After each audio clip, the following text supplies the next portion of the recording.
अगर अवाम चाहे तो नई पॉलिटिकल पार्टी कायम करूंगी, कल्वाकुंटला कविता का ऐलान।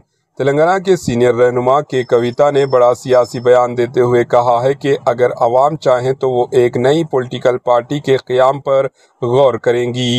एक अवामी तकरीब में खिताब करते हुए के कविता ने कहा कि अवाम की ख्वाहिशात और ज़रूरियात के मुताबिक फ़ैसला लिया जाएगा। इन्होंने कहा कि वो मौजूदा सियासी हालात में अवाम के मसाइल को उजागर करना ही इनकी अवलीन तरजीह है। कल्वाकुंटला कविता ने मजीद कहा कि अगर अवाम इन पर एतमाद भरोसा जाहिर करें तो वो नई सिमत में सियासी जदोजहद शुरू करने के लिए तैयार हैं। Bureau report, HN news.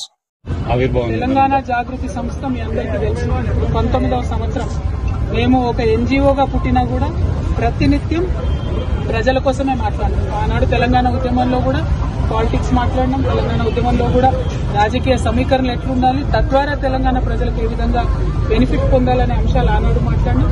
ఈనాడు కూడా మేము ఒక సివిల్ సొసైటీ ఆర్గనైజేషన్ గా ఉన్నప్పటికీ రాజకీయాలు పుష్కలంగా మాట్లాడతాం. రాజకీయాలు మాట్లాడి ప్రజలకు మేలు చేయాలంటే పార్టీ ఉండాల్సిన అవసరం లేదు. పార్టీ రావాలని ప్రజలు కోరుకుంటే తప్పకుండా వస్తుంది. దాంట్లో పెద్ద ఇబ్బంది ఏం లేదు.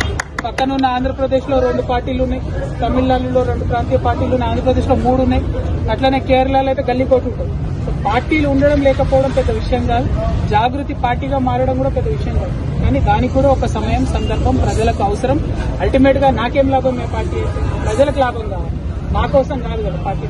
సో దానికోసమే ఈ పర్యటన చేస్తా ఉన్నాం. ఈ పర్యటనలో మళ్ళీ మీ దగ్గర కూడా వస్తాం. అప్పుడు మళ్ళీ మిమ్మల్ని కూడా కలుస్తాం. మీరు సలహాలు ఇవ్వాలి, ఎట్లా మనం యాదాద్రిని డెవలప్ చేసుకోవాలి అని దాని నుండి ఒక ఆలోచన తీసుకుంటాం. Thank you. జై తెలంగాణ.